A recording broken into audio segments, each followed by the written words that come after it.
Bismillahirrahmanirrahim. Assalamualaikum warahmatullahi wabarakatuh. Alhamdulillahilladzi arsala rasulahu bil huda wa dinil haqq liyudhhirahu 'ala ad-din kullihi walau karihal kafirun.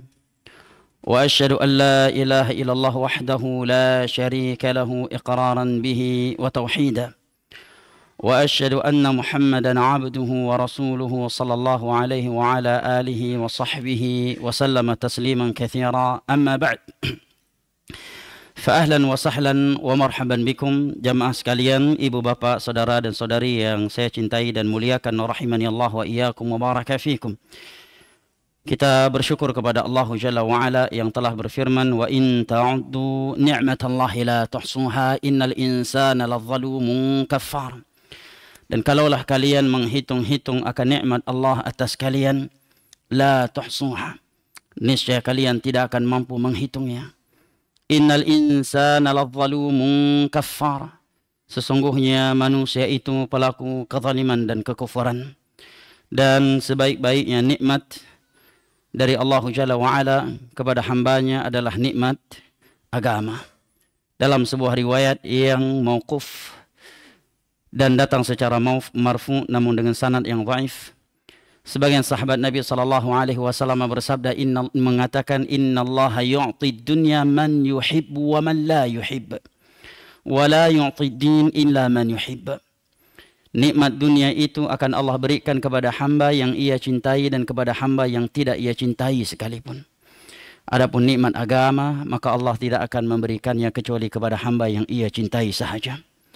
Dan menuntut ilmu agama, terkhusus di dalam rumah Allah Jalla wa Ala yang seperti ini, merupakan nikmat agama yang sangat mahal, nikmat agama yang sangat berharga, bahkan pertanda cinta dan sayangnya Allah Jalla wa Ala kepada siapa saja yang dia kehendaki dari hamba-hambanya. Di dalam riwayat Al-Imam Al-Bukhari dari Muawiyah ibnu Abi Sufyan radhiyallahu anhu, Nabi SAW bersabda, man yuridillahu bihi khairan yufaqihu fid din.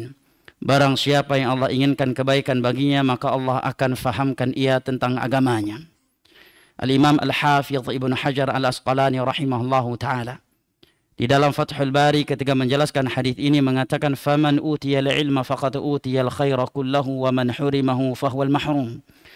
Barang siapa yang diberikan ilmu agama, Allah bukakan untuknya pintu-pintu ilmu agama, maka dialah orang yang paling bahagia, manusia yang paling bahagia. Dan barang siapa yang diharamkan dari ilmu agama, maka dialah orang yang paling merugi di dunia ini. Karena ilmu agama akan menuntun kita ke surga Allah Jalla wa Ala. Di dalam hadis yang diriwayatkan oleh Imam Muslim dari Abu Hurairah radhiyallahu an, Nabi sallallahu alaihi wasallam bersabda, wa man salaka tariqan yaltamisu fihi ilma, sahalallahu lahu bihi tariqan ilal jannah. Barang siapa yang menempuh sebuah perjalanan dalam rangka menuntut ilmu agama, niscaya Allah akan mudahkan baginya jalan menuju syurga. Dan majelis ilmu agama yang dilaksanakan di dalam rumah Allah Jalla wa Ala adalah sebaik-baik tempat untuk kita menenteramkan jiwa kita dari hiruk pikuk dunia yang kita lalui di dalam perjalanan kita menuju Allah Jalla wa Ala di dunia yang semu lagi menipu ini. Diriwayatkan oleh Imam Muslim dari Abu Hurairah radhiyallahu an, Nabi sallallahu alaihi wasallam bersabda, wa majtama'a qaumun fi baitin min buyutillah yatluna kitaballah wa yatadarasunahu fima bainahum illa nazalat alaihimus sakinah wa ghasyiyatuhumur rahmah wa hafathumul malaikah wa dzakarahumullahu fi man indah. Tidaklah ada suatu kaum yang berkumpul di rumah Allah dalam rangka mengkaji dan mempelajari agama Allah, kecuali akan turun sakinah ilahi ke dalam dada-dada mereka, tercurahkan rahmat untuk mereka. Malaikat-malaikat Allah datang duduk meliputi mereka. Wa dzakarahumullahu fi man indah, dan nama-nama mereka disebut-sebut oleh Allah Jalla wa Ala di hadapan malaikat-malaikat yang ada di sisinya. terkhusus majelis ilmu agama di dalam rumah Allah, dan sembari menunggu masuknya waktu salat setelah melakukan salat sebelumnya. Di dalam hadis yang diriwayatkan oleh Imam Al-Bukhari dan Muslim dari Abu Hurairah radhiyallahu anhu, Nabi sallallahu alaihi wasallam bersabda, "Wadzalika idza tawaddaa ahadukum fa ahsana al-wudu'a thumma kharaja ila al-masjid la tukhrijuhu illa shalah lam yakhtu khutwatan illa kaffara Allahu biha khati'ah wa rafa'a biha darajah." Tidaklah seseorang keluar dari rumahnya dalam keadaan dia telah memperbaguskan wudunya. Dan kata Imam Az-Zuhri yang meriwayatkan hadis ini, tidak ada wudhu yang lebih baik dan lebih bagus daripada wudhunya Nabi SAW. Dan dia tidak keluar kecuali untuk salat, maka setiap satu langkah yang dia angkat menuju rumah Allah akan menghapuskan satu dosa, mengangkat satu derajatnya di sisi Allah Jalla wa'ala.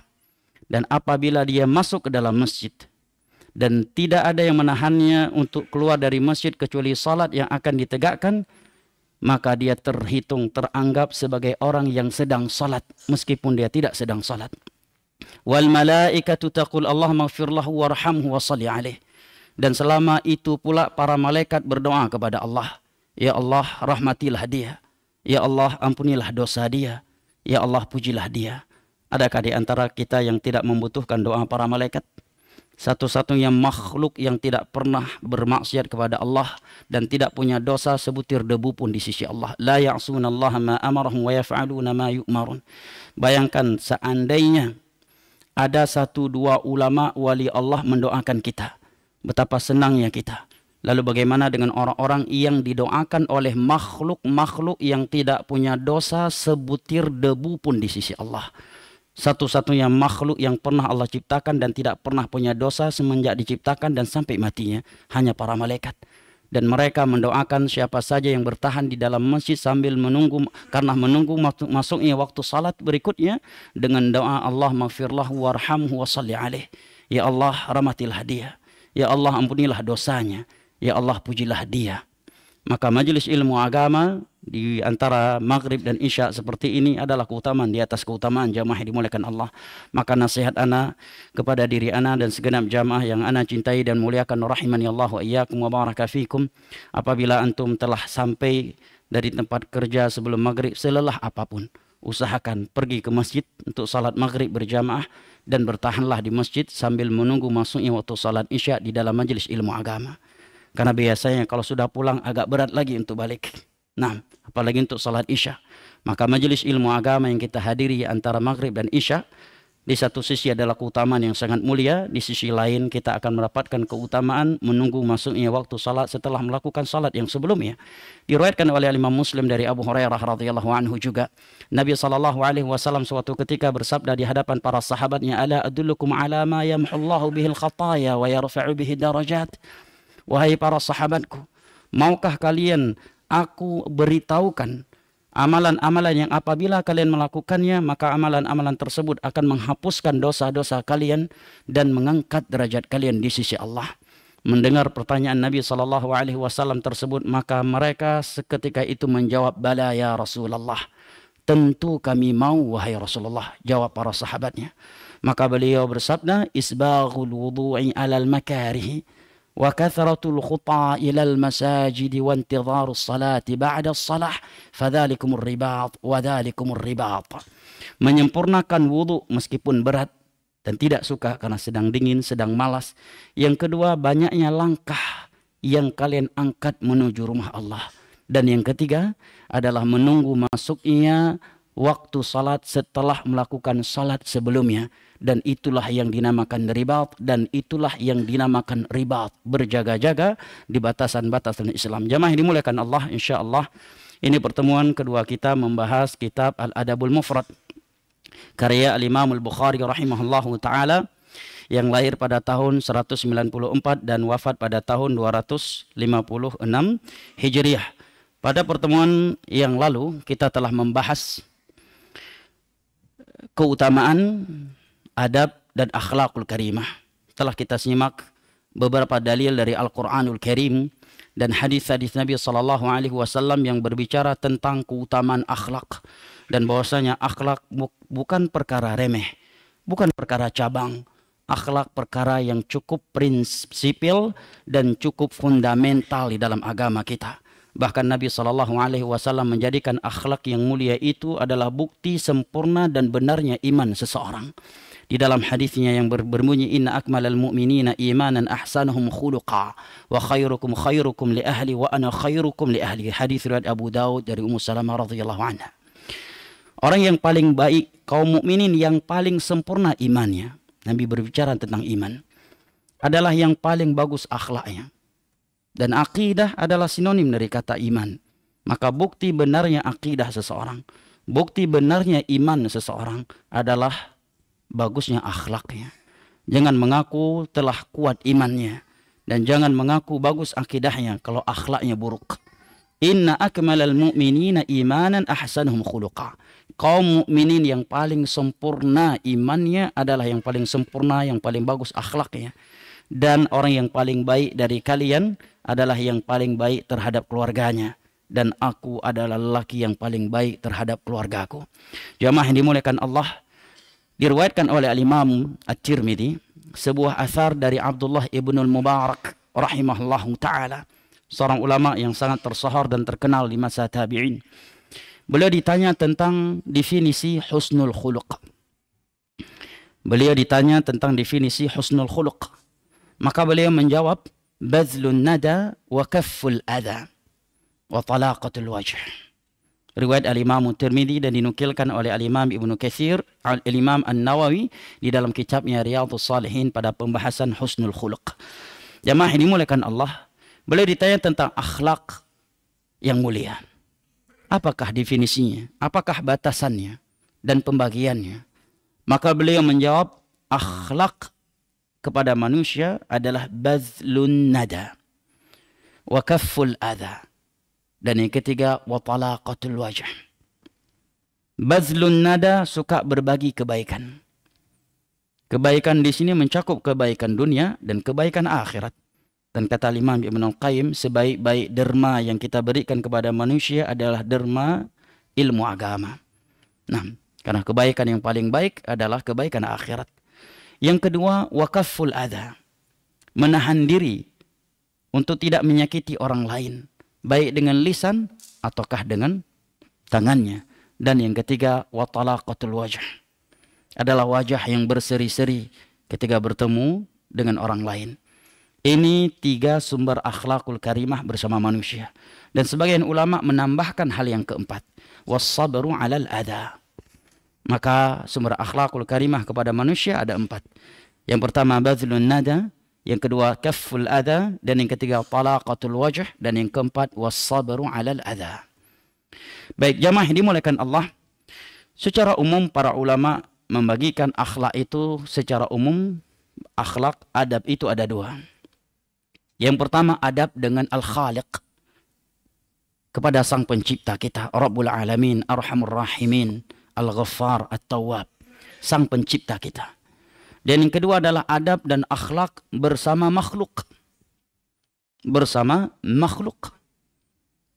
Bersama makhluk ini juga ada bagian-bagiannya. Secara umum muslim dan kafir. Nah, yang muslim tentunya yang paling pertama adalah Nabi SAW.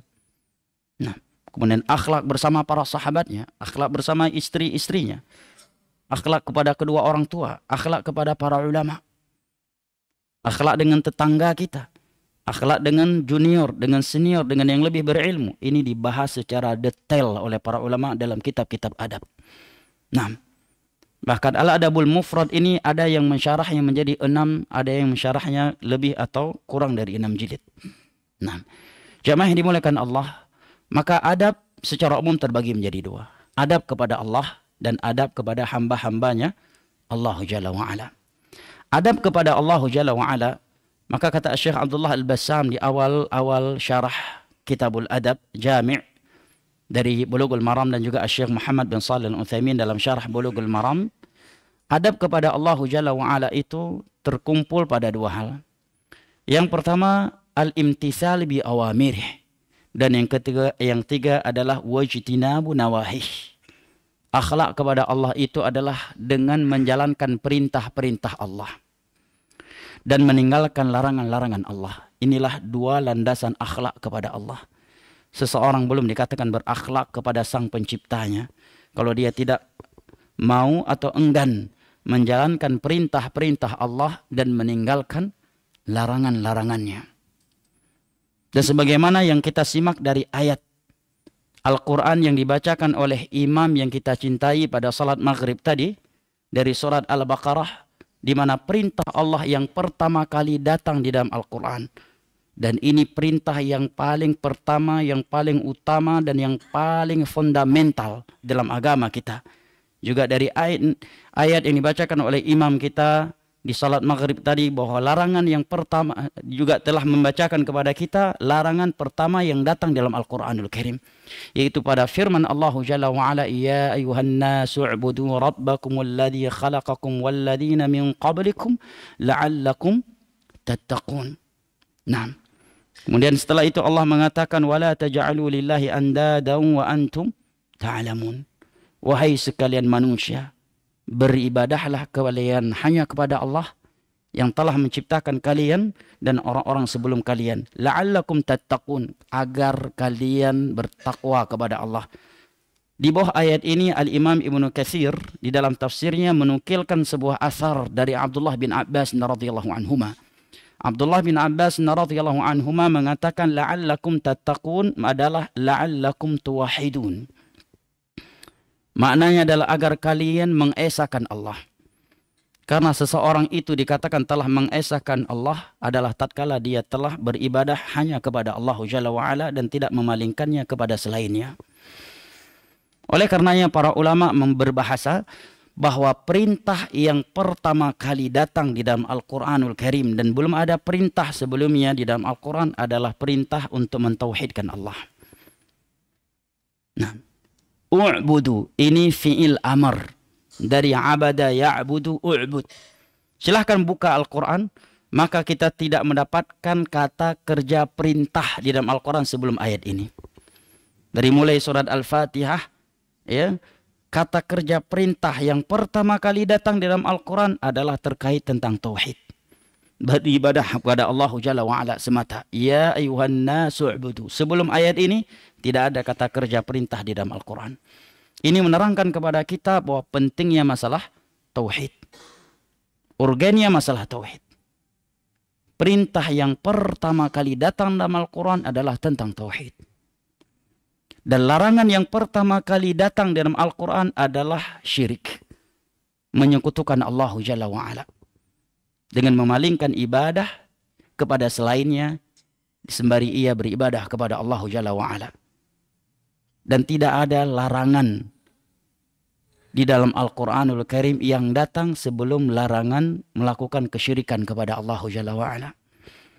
Oleh karenanya semua para nabi dan para rasul yang diutus oleh Allah mengawali dan membuka dakwah mereka dengan memerintahkan manusia kepada tauhid dan melarang mereka dari berbuat syirik. Hal ini Allah jelaskan di dalam banyak ayat di dalam Al-Quranul Karim. Di antaranya adalah firman Allah Jalla wa'ala di dalam surat An-Nahl. وَلَقَدْ بَعَثْنَا فِي كُلِّ أُمَّةٍ رَسُولًا أَنِ اعْبُدُوا اللَّهَ وَاجْتَنِبُوا الطَّاغُوتَ. Telah kami utus kepada setiap umat seorang rasul. Semua mereka membuka dakwah mereka, beribadahlah kalian hanya kepada Allah dan jauhilah oleh kalian segala sesuatu yang disembah selain Allah dan dia ridha. Demikian juga firman Allah Jalla wa'ala, wa ma arsalna min qablika min rasulin illa nuhi ilaihi annahu la ilaha illa ana fa'budun. Setiap kami mengutus rasul sebelum engkau, semuanya kami wahyukan bahwa tiada sesembahan yang berhak diibadahi kecuali Allah Subhanahu wa taala semata. Jamaah yang dimuliakan Allah, hal ini juga Allah firmankan di dalam surat Az-Zumar, dan secara konteks ayatnya Allah utarakan khusus kepada Nabi kita sallallahu alaihi wasallam. Allah berfirman, wa laqad uhiya ilaika wa ila alladhina min qablik la in asyrakta la yahbatanna 'amaluk wa la takunanna minal khasirin. Subhanallah. Ini ayat turun kepada Nabi kita, padahal Nabi seumur hidupnya tidak pernah berbuat syirik. Bahkan sebelum diangkat menjadi nabi, sebelum diangkat menjadi rasul sekalipun, nabi kita tidak pernah menyentuh dari yang namanya syirik. Tetapi Allah turunkan ayat ini yang berbicara tentang syirik kepada beliau dan beliau tidak baper. Tidak lantas beliau mengatakan kepada Allah, ya Allah, apakah engkau mensyirik-syirikkan diriku? Ya Allah, apakah engkau menilai aku berbuat syirik? Hamba tidak pernah berbuat syirik selama ini. Tidak demikian. Allah menurunkan ayat ini kepada beliau. Dan beliau seorang nabi, seorang rasul. Dan sebelum menjadi nabi sekalipun beliau tidak pernah menyentuh yang namanya syirik. Bahkan tidaklah beliau berada di dalam gua Hira. Ketika 5 ayat pertama yang merupakan dari surat Al-Alaq. Yang merupakan wahyu perdana yang turun kepada beliau. Kecuali dengan tujuan salah satunya adalah untuk menjauhi ritual-ritual syirik yang sering dilakukan oleh bangsa Arab di Mekah saat itu. Nah, tetapi Allah turunkan ayat ini. Apa bunyi ayatnya? وَلَقَدْ أُوحِيَ إِلَيْكَ وَإِلَى الَّذِينَ مِنْ قَبْلِكَ. Wahai Muhammad, sungguh telah diwahyukan. Allah telah mewahyukan, dibawa oleh Jibril alaihi salam kepada engkau dan kepada setiap nabi yang kami utus sebelum engkau. Dari Nabi Adam, Nabi Nuh, Nabi Idris, Nabi Ibrahim, Nabi Musa, Nabi dan nabi-nabi yang lainnya. Yang kita hafal mungkin hanya 23 atau 25 dari Al-Quran dan hadis. Tapi Nabi telah menyebutkan jumlah para nabi itu ribuan. Nah, jumlah para rasul juga demikian. Bahkan sebagian mereka tidak diketahui namanya. Minhum man naqsus alaik wa minhum man lam naqsus alaik. Sebagian para nabi kami sebutkan nama mereka dan sebagian yang lainnya tidak kami sebutkan namanya kepada engkau. Semua mereka Allah turunkan kepada yang wahyu yang berbunyi la in asyarakt la yahbatanna amaluk. Jika engkau berbuat syirik maka seluruh amalanmu, amaluk al-mufradul mudhaf yufidul umum, seluruh amalanmu akan hangus. Ini ancaman Allah kepada setiap nabi yang Allah utus dari semenjak Nabi Adam dan ditutup oleh nabi kita. Dengan jumlah mereka yang tiada yang mengetahuinya kecuali Allah Subhanahu wa taala semata. Sebagian nama mereka Allah sebutkan dalam Al-Quran dan sebagian yang lainnya di dalam hadis dan sebagian yang lainnya jangankan kita, nabi kita saja tidak mengetahui namanya. Semua mereka Allah ancam. Lain asyarakt, jika engkau berbuat syirik, la yahbatanna amaluk, seluruh amalanmu akan hangus. Wala takunanna minal khasirin, dan kelak engkau akan menjadi dari orang-orang yang merugi. Demikian juga kalau kita membuka surat At-Taubah, sini kita dapatkan ayat di mana Allah setelah menyebut beberapa belas para nabi dan para rasul, maka Allah mengatakan walau asyraku lahabita anhum ma kanu ya'malun. Seandainya mereka ini, para nabi, para rasul yang telah kami ceritakan kemuliaan, keutamaan mereka ini, berbuat syirik dan mati belum bertobat darinya, padahal mereka Allah jaga, pasti tidak pernah berbuat syirik karena mereka nabi Allah. Tetapi seandainya, walau, lau di dalam sastra Arab dikenal harful imtina' lil imtina'. Huruf yang digunakan yang menunjukkan tidak terjadinya apa yang datang setelahnya. Kalau saya mengatakan seandainya Muhammad tadi pagi ke rumah saya, mungkin sudah saya berikan kopi kepada dia. Menunjukkan dia tadi tidak datang. Nah, makanya dikatakan harful imtina' lil imtina'. Nah, Allah mengatakan walau asyraku lahabita anhum ma kanu ya'malun. Seandainya mereka berbuat syirik, maka seluruh ibadah yang pernah mereka kerjakan seumur hidup, dan ibadahnya para nabi tentunya sangat banyak, sangat ikhlas, sesuai dengan petunjuk Allah. Tetapi berbuat syirik sekali saja dan tidak sempat bertobat sebelum mati, maka semua ibadah mereka akan hangus. Ini menerangkan kepada kita pentingnya tauhid dan bahayanya syirik. Sehingga perintah yang pertama kali datang di dalam Al-Quran adalah perintah tentang tauhid. Dan larangan yang pertama kali datang dalam Al-Quran seperti yang kita simak bersama tadi surat Al-Baqarah yang dibacakan oleh imam yang kita cintai dia pada salat maghrib tadi adalah tentang syirik. Tauhid artinya adalah mengesahkan Allah Jalla wa'ala. Allah Jalla wa'ala itu wajib kita esahkan dalam 3 hal. Seseorang dikatakan telah mengesahkan Allah apabila dia telah mengesahkan Allah dalam 3 hal. Yang pertama, dia mengesahkan Allah dalam hal rububiyah, di mana dia meyakini bahwa Allah sematalah yang mencipta, yang mengatur alam semesta ini, yang menurunkan hujan, menciptakan kebaikan dan kejelekan, mengatur alam semesta ini. Allah semata, tiada sekutu baginya. Ini yang disebut dengan mengesahkan Allah dalam hal rububiyah. Ini yang terkandung pada firman Allah, Alhamdulillahi Rabbil Alamin. Qul huwallahu ahad. Nah, Alhamdulillahi Rabbil Alamin. Yang kedua, dia mengesahkan Allah dalam al-ibadah, al-uluhiyah. Di mana dia tidak beribadah kecuali hanya kepada Allah. Dia menyembelih hanya untuk Allah, untuk mendekatkan dirinya kepada Allah, bukan untuk laut, bukan untuk kuburan wali fulan dan alan. Makanya Nabi mengatakan, la'anallah man dzabaha li ghairillah. Laknat Allah yang menyembelih untuk mendekatkan dirinya kepada selain Allah. Memang dia menyembelih menyebut nama Allah, bismillah, tetapi kepalanya dibuang ke laut, darahnya dialirkan ke pondasi rumah yang akan dia bangun dengan tujuan enggak diganggu oleh penjaga setempat dan sebagainya. Makanya Allah mengatakan, qul inna salati wa nusuki wa mahyaya wa mamati lillahi rabbil alamin la syarika lahu wa bidzalika umirtu wa ana awwalul muslimin. Katakanlah perintah dari Allah kepada Nabi kita. Katakan kepada mereka, sesungguhnya salat, sembelihan, hidup dan matiku hanya untuk Allah Subhanahu wa taala semata. Tiada sekutu baginya. Dan sebagai faedah selingan, ayat ini menerangkan kepada kita betapa lebay bin alay bintu syirik sebagian para penggombal atau musisi. Ia mengatakan hidup dan matiku hanya untukmu wahai kekasihku. Ini penggombal kelas syirik. Karena Allah mengatakan, qul inna salati wa nusuki wa mahyaya wa mamati lillahi rabbil alamin. Kalau dia penggombal yang muwahhid, yang bertauhid kepada Allah, dia akan menambahkan sebuah kalimat yang dengannya dia akan selamat berpindah dari syirik kepada tauhid. Hidup dan matiku hanya untuk sang penciptamu wahai kekasihku, wahai istriku. Dan dialah yang memerintahkan aku untuk memperlakukanmu dengan baik. Subhanallah, pentingnya ilmu agama. Nah, terkadang dengan menambahkan sebuah kalimat kita bisa selamat dari syirik, atau terkadang sebaliknya dengan mengurangi sebuah kalimat atau menggantikan sebuah huruf dengan huruf yang lainnya bisa memindahkan kita dari syirik, dari jalur neraka kepada jalur syurga. Jamaah dimulakan Allah, maka Allah harus kita esahkan dalam hal ibadah. Kita tidak boleh beribadah kecuali hanya kepada Allah. Dan tidaklah mereka kaum musyrikin zaman dahulu dikatakan musyrik kecuali karena mereka beribadah kepada Allah, tetapi mereka juga memalingkan ibadah kepada selain Allah. Abu Lahab the gang di masa itu mereka haji, ya, mereka umrah, ya, mereka tawaf, mereka menyembelih untuk Allah, tetapi di waktu yang sama, di waktu yang lainnya mereka juga terkadang memalingkannya kepada selain Allah. Makanya dikatakan musyrik. Musyrik itu yang menyekutukan Allah. Nah, kalau ateis memang lebih parah lagi, artinya beribadah kepada Allah tetapi memalingkannya kepada selain Allah juga. Allah ancam neraka, apalagi dengan orang yang sama sekali tidak beribadah kepada Allah Jalla wa'ala.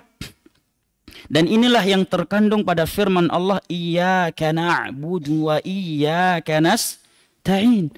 Hanya kepada Engkaulah kami beribadah dan hanya kepada Engkaulah kami memohon pertolongan. Dan definisi ibadah itu kata para ulama adalah ismun jami'un li kulli ma yuhibbuhullah wa yardahu minal aqwali wal af'al al-zahirah wal batinah. Ibadah adalah setiap sesuatu yang dicintai dan diridhai oleh Allah, baik berbentuk ucapan ataukah perbuatan, yang eksternal ataukah yang internal hati. Dan bagaimanakah kita mengetahui suatu ucapan atau perbuatan itu dicintai dan diridhai oleh Allah? Maka jawabannya, apabila Allah memerintahkan kita untuk melakukannya. Karena tidak mungkin sesuatu yang diperintahkan oleh Allah dan Allah tidak mencintainya. Atau Allah memuji orang yang melakukannya dan menjadikan berbagai balasan di akhirat kelak atau di dunia sebelumnya untuk siapa saja yang melakukannya. Maka dinamakan ibadah. Barang siapa yang memalingkannya kepada selain Allah Jalla wa'ala, maka dia telah melakukan syirik dalam hal uluhiyah. Dan yang ketiga, kita wajib mengesahkan Allah Jalla wa'ala dalam hal nama-namanya dan sifat-sifatnya yang maha tinggi. Karena Allah Jalla wa'ala berfirman, walillahil asma'ul husna fad'uhu biha. Allah memiliki nama-nama yang maha indah, maka berdoalah kepada Allah dengan menyebutkan nama-namanya yang maha indah itu. Kita wajib mengesahkan Allah dalam hal nama-namanya yang maha indah dan sifat-sifatnya yang maha tinggi. Dan kapankah seseorang itu dianggap dan dinilai telah mentauhidkan Allah, telah mengesahkan Allah dalam nama-nama dan sifat-sifat yang maha tinggi? Kata para ulama, dengan beberapa landasan berikut ini. Yang pertama, dia meyakini nama dan sifat Allah Jalla wa'ala tersebut sebagai nama dan sifatnya yang hakiki, sesuai dengan keagungannya sebagai Al-Khaliq, yang tidak boleh bighairi takyif, tidak boleh memperbagaimanakannya dengan logikanya. Yang kedua, wala tamthil, dia tidak boleh menyerupakan nama dan sifat Allah tersebut dengan nama dan sifatnya makhluk. Yang ketiga, wala ta'til, dia tidak boleh menolak ayat dan hadis yang menyebutkan suatu nama atau sifat Allah Jalla wa'ala sebagai sifatnya Allah yang hakiki. Dan yang keempat, wala tahrif, wala ta'wil, dia tidak menyelewengkan sebuah ayat dan hadis yang berbicara tentang sifat Allah dari maknanya yang zahir, yang tersurat, kepada maknanya yang tersirat tanpa dalil. Kenapa tidak boleh? Karena kata para ulama, karena beberapa alasan. Kenapa kita tidak boleh menyelewengkan makna yang zahir, yang tersurat dari sebuah ayat dan hadis yang berbicara tentang nama dan sifat Allah kepada maknanya yang tersirat tanpa dalil? Karena beberapa alasan. Yang pertama, karena mentakwilnya dari maknanya yang zahir tanpa dalil ini bentuk qaulun 'ala Allah bighairi ilm, adalah berbicara tentang anak Allah tanpa ilmu. Allah mengatakan istawa, istawa dengan bahasa Arab meninggi dan mengatas. Datang dia mentakwilnya dengan makna yang lainnya. Allah berkata istawa, datang dia mengatakan istaula. Ini adalah bentuk berbicara tentang Allah tanpa ilmu. Yang kedua, dia telah menyelisih Nabi SAW yang tidak mentakwilnya. Dia telah menyelisih para sahabat Nabi SAW, para tabi'in dan tabi'ut tabi'in, 3 generasi terbaik umat Islam yang direkomendasi oleh Nabi SAW yang tidak mentakwilnya. Dan yang keempat, dia telah menyelisih bahasa Arab. Karena di dalam bahasa Arab dikenal bahwa al-kalam ala haqiqatihi la ala majazih. Hukum asal suatu ucapan, suatu pembicaraan itu adalah hakikat, bukan majaz. Kalau saya berkata walillahil matsalul a'la, kalau saya berkata tolong bawakan kopi, kan nggak mungkin ditakwil, oh mungkin maksudnya bukan kopi, kita harus takwil dulu, mungkin maksudnya ini. Kan enggak. Kapan bisa ditakwil maksudnya bukan kopi? Apabila ada indikasi. Al-kalam ala haqiqati, ya, ala zahiri, ala ma yatabadar ila al-adhan. Namun ingat, dengan tanpa memperbagaimanakan dengan logika kita dan tanpa menyerupakannya dengan nama dan sifat makhluk. Karena Allah berfirman, laisa kamitslihi syai'un wa huwas samiul basir. Tiada sesuatu yang serupa dengan Allah, dan Allah Maha mendengar lagi Maha melihat. Sebagaimana kita menerima ayat dan hadis yang berbicara tentang sifat mendengar dan melihatnya Allah, kita meyakininya sebagai sifat mendengar dan melihatnya Allah yang hakiki tanpa takwil. Karena kita meyakininya sebagai sifat mendengar dan melihat yang sesuai dengan keagungannya Allah dan tidak menyerupai sifat makhluknya, maka demikian juga sifat-sifat Allah lainnya yang Allah beritakan untuk dirinya di dalam Al-Quranul Karim dan hadis dari Nabi SAW yang sahih, kita yakini sebagai sifatnya yang hakiki, sebagai yang sesuai dengan keagungannya sebagai Al-Khaliq, yang tidak boleh kita perbagaimanakan dengan logika kita, tidak boleh kita serupakan dengan sifat makhluk, tidak boleh kita dan tidak boleh kita takwil. Maka dengan ini seseorang telah mentauhidkan Allah Jalla wa'ala di dalam nama-nama dan sifat-sifat Allah Jalla wa'ala yang maha tinggi. Walillahil matsalul a'la. Dan Allah Jalla wa'ala maha tinggi. Laisa kamitsli syai' wa huwas samiul basir. Jamaah ini dimuliakan Allah, kembali lagi kepada pembagian adab tadi. Telah kita ketahui bahwa adab terbagi menjadi 2, adab kepada Allah dan hamba-hambanya. Adab kepada Allah Jalla wa'ala adalah dengan menjalankan perintah-perintahnya dan meninggalkan larangan-larangannya. Dan tadi telah kita sebutkan bahwa perintah Allah yang paling pertama datang di dalam Al-Quran adalah perintah untuk mentauhidkan Allah. Dan telah kita pahami bersama tadi definisi apa itu tauhid dan apa yang dimaksud mengesahkan Allah. Nah, kemudian adalah dengan meninggalkan larangan-larangannya. Dan larangan Allah yang pertama kali datang di dalam Al-Quran adalah larangan berbuat syirik kepada Allah Jalla wa'ala, menyekutukan Allah Jalla wa'ala. Dan telah kita simak tadi 2 ayat dari Al-Quran yang berbicara tentang bahayanya syirik, di mana syirik dapat menghanguskan amalan seseorang. Seandainya seseorang punya umur 100 tahun Dan selama 100 tahun kurang 1 jam, dia ahli salat, ahli puasa, haji, umroh, zakat, sedekah, dan sebagainya. Tetapi 1 hari sebelum matinya melakukan syirik yang besar, syirik besar, dan dia tidak bertobat, menyembelih untuk selain Allah, menyembelih untuk laut, meminta kepada selain Allah, menitipkan ibadahnya kepada orang-orang yang telah mati yang dia jadikan sebagai perantara antara dia dengan Allah, maka ibadah yang telah ia kerjakan selama 100 tahun kurang 1 jam tadi menjadi debu yang berterbangan di sisi Allah, menjadi hangus. Tetapi sebaliknya, seandainya seorang mati dengan membawa dosa yang luar biasa banyaknya, tetapi dosa-dosa tersebut masih di bawah syirik, maka besar kemungkinan dia langsung masuk syurga, dan seandainya dia harus mampir di neraka tetapi tidak akan kekal di dalamnya. Allah Jalla wa'ala berfirman di dalam sebuah hadis qudsi yang diriwayatkan oleh Al-Imam Tirmidzi dari Anas bin Malik radhiyallahu an, "Ya bani Adam, law ataitani biqarabil ardi khataya thumma laqitani la tusyriku bi syai'a la laqituka biqarabiha maghfirah." Wahai anak Adam, seandainya engkau datang menghadap kepada aku dengan membawa dosa seluas dunia. Gimana tuh? Dosanya bukan lagi seluas komplek Permata, bukan sekedar seluas Bintaro, Tangsel, tetapi dosa yang dia bawa kepada Allah ketika bertemu dengan Allah seluas dunia. Tetapi dia tidak membawa dosa syirik. Maka Allah mengatakan, la laqituka biqarabiha maghfirah. Maka aku akan datang menghadap kepadamu dengan membawa ampunan seluas dunia pula. Maka ya da'i yang paling sayang kepada umatnya, yang paling cinta kepada masyarakatnya adalah da'i yang siang dan malam memerintahkan umat manusia untuk mentauhidkan Allah dan meninggalkan syirik. Karena tidak ada yang lebih sayang kepada umat ini dan tidak ada yang lebih hikmah di dalam berdakwah daripada para nabi dan para rasul. Dan semua mereka telah kita simak dari beberapa ayat Al-Quranul Karim tadi, membuka dakwah mereka dengan pembahasan tauhid dan melarang umatnya dari berbuat syirik. Karena dengan satu syirik besar, semua ibadah menjadi hangus dan menjadi debu yang berterbangan tatkala seseorang mati dan belum bertobat darinya. Tetapi sebaliknya, karena tauhid dan dia tidak membawa dosa syirik walaupun pernah melakukannya tetapi sudah bertobat, ya, maka dosa-dosa maksiat yang dia lakukan dan ketika mati belum sempat bertobat darinya, maka karena keutamaan tauhid terkadang Allah langsung mengampuninya dan memasukkannya ke dalam syurganya. Maka yang kita lihat jamaah dimuliakan Allah, 13 tahun Nabi di Mekah fokus membahas akhlak yang pertama. Sebelum akhlak, hablum minan nas.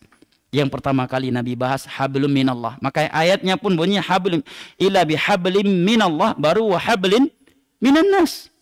Jangan kita balik. 13 tahun Nabi di Mekah hanya membereskan hablum minan nas, hablum minallah. Para sahabat masih minum khamar. Para sahabat yang sudah masuk Islam, sudah mengucapkan 2 syahadat, masih minum khamar, masih main judi, masih main riba. Nabi belum melarangnya. Ya, awal-awal turun ayat hanya menyebutkan adanya keburukan dalam khamar, belum diharamkan. Setelah itu turun ayat bahwa jangan minum khamar kalau menjelang salat. Ya, selainnya boleh. Setelah itu barulah setelah Nabi pindah ke Madinah, beberapa tahun Nabi di Madinah, barulah turun ayat yang mengharamkan khamar secara totalitas. 13 tahun di Mekah Nabi diam masalah khamar, diam masalah riba, ya, diam mereka berjudi meskipun mereka sudah masuk Islam.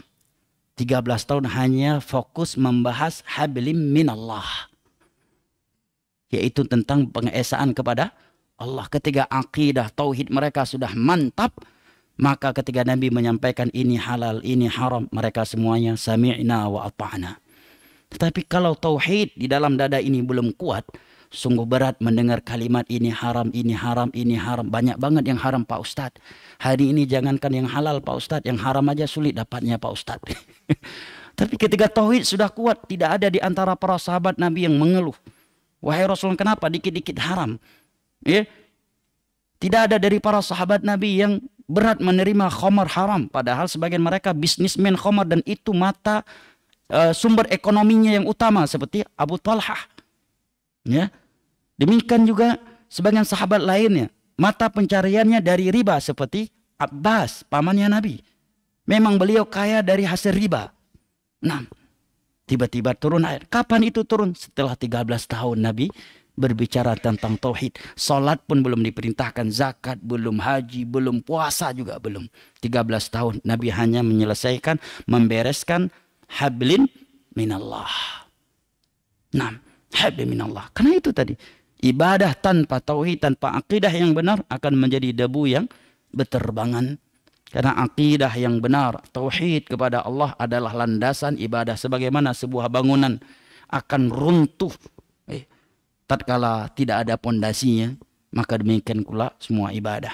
Maka definisi akhlak yang pertama adalah kepada Allah, yaitu dengan menjalankan perintah-perintah Allah dan meninggalkan larangan-larangannya. Dan saya ingatkan kembali, perintah Allah yang pertama kali datang dalam Al-Quran adalah perintah mengesahkan Allah. Dan larangan yang pertama kali muncul di dalam Al-Quran adalah larangan menyekutukan Allah. Nah, dan setelah itu adalah larangan dan perintah setelah yang perintah sholat puasa. Ini akhlak yang pertama. Yang kedua, akhlak dengan manusia. Apa definisinya? Maka Abdullah bin Mubarak menyebutkan tadi 3 hal. Seorang itu dikatakan telah berakhlak mulia dengan manusia tatkala dia merealisasikan 3 hal. Dari ucapan Abdullah bin Mubarak riwayat Al-Imam Tirmidzi. Yaitu kaf bazlun nada wa kafful adha wa talaqatul wajh.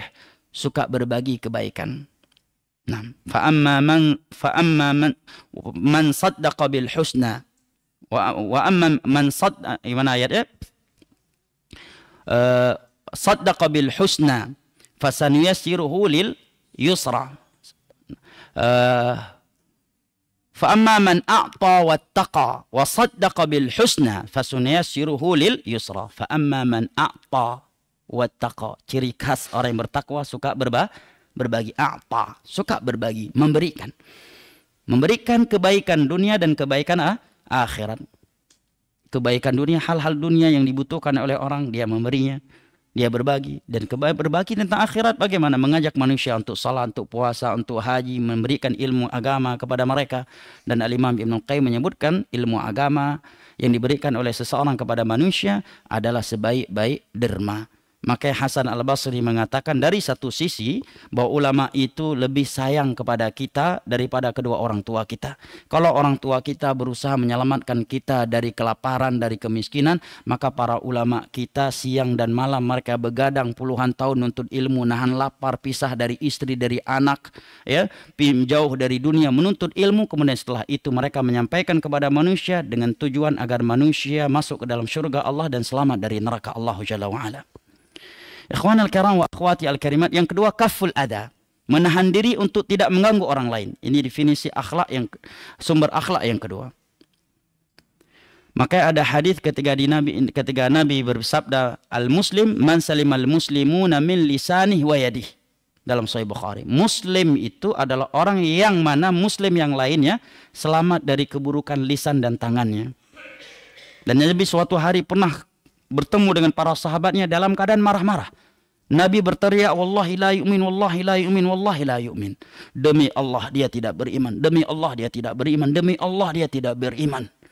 Para sahabat pun ketakutan. Maka mereka bertanya, waman la yu'min ya Rasulullah. Siapakah orang yang tidak beriman yang kau maksud wahai Rasulullah? Maka Nabi menjawab, alladzi la ya'manu jaruhu bawa'iqah. Yaitu orang yang tetangganya tidak merasa aman dari gangguannya. Hidupin merotal keras-keras di rumahnya. Ya, apalagi bukan merotal. Merotal aja dihidupin di rumah, keras-keras nggak boleh mengganggu tidur siang. Misalkan ada rumah, Masya Allah, dia hidupin merotal. Tapi dengan suara yang mengganggu tetangga yang sedang istirahat, nggak boleh. Makanya para sahabat memarahi, para sahabat pernah dimarahi oleh Nabi ketika salat malam dengan suara yang keras. Yang ini keras, yang ini keras. Nabi mengatakan semua kalian sedang bermunajat, jangan saling mengganggu. Dan yang ketiga adalah wajah yang berseri-seri.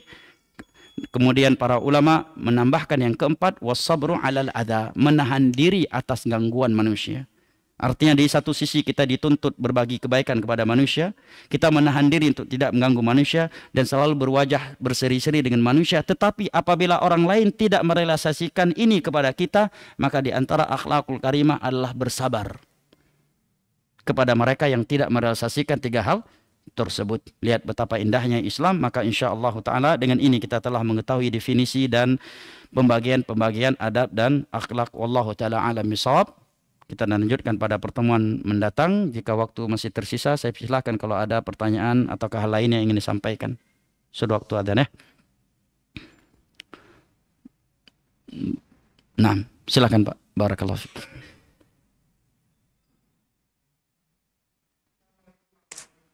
Waalaikumsalam warahmatullahi wabarakatuh. Ahlan wa sahlan.